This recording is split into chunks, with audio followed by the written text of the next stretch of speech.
Pajjiżna reġistra progress qawwi f'dak li għandu x'jaqsam mal-indiċi għall-ugwaljanza bejn is-sessi. Skont l-indiċi tal-Istitut Ewropew għall-ugwaljanza bejn is-sessi, pajjiżna jikseb punteġġ ta' 65 minn 100 li xorta jfisser li għadna ftit taħt il-medja, iżda jfisser ukoll titjib ta' iktar minn 10 punti mill-punteġġ tal-2010. Il-punteġġ moti għal Malta issa huwa wkoll 1.6 iżjed mill-2018. Mill-2010 sal-lum Malta avvanzat 5 postijiet fl-indiċi għall-ugwaljanza bejn is-sessi. Mill-2019 għall-2018 Malta kienet il-5 l-aktar pajjiż fl-Unjoni Ewropea li avvanzat. L-aktar li pajjiżna mar tajjeb f'dan l-indiċi tal-Istitut Ewropew huwa fil-qasam tas-saħħa. Hawnhekk pajjiżna kiseb punteġġ ta' 92.3 minn 100. Dan il-punteġġ li poġġa lil Malta fil-qasam tas-saħħa fit-tieni post fost l-Istati membri kollha tal-Unjoni Ewropea. Malta mbagħad ġiet l-ewwel fost il-pajjiżi kollha tal-Unjoni Ewropea fejn jidħol l-aċċess għal servizzi tas-saħħa punteġġ ta' 99.8 minn 100. Fil-qasam tax-xogħol pajjiżna wkoll irreġistra titjib. Fil-fatt fl-2010 il-punteġġ kien ta' 65.1 u fl-2017 il-punteġġ tela l 76.8. Din il-qabża fissret li fil-qasam tax-xogħol mit-23 post Malta qabżet fil-5 post fost il-pajjiżi tal-Unjoni Ewropea.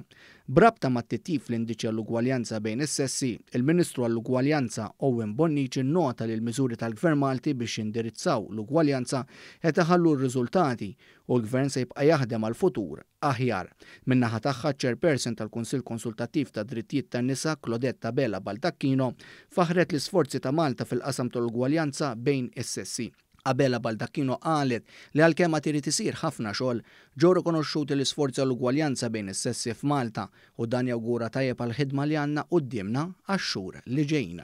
Il-ħidma li qed titwettaq fil-qasam tal-ugwaljanza qed tiġi rikonoxxuta, ninnutaw b'sodisfazzjoni li dan ir-rikonoxximent kompla jikbel meta żidna fil-punti perċentwali fl-indiċi tal-ugwaljanza u għolejna l-fuq fost il-pajjiżi membri tal-Unjoni Ewropea.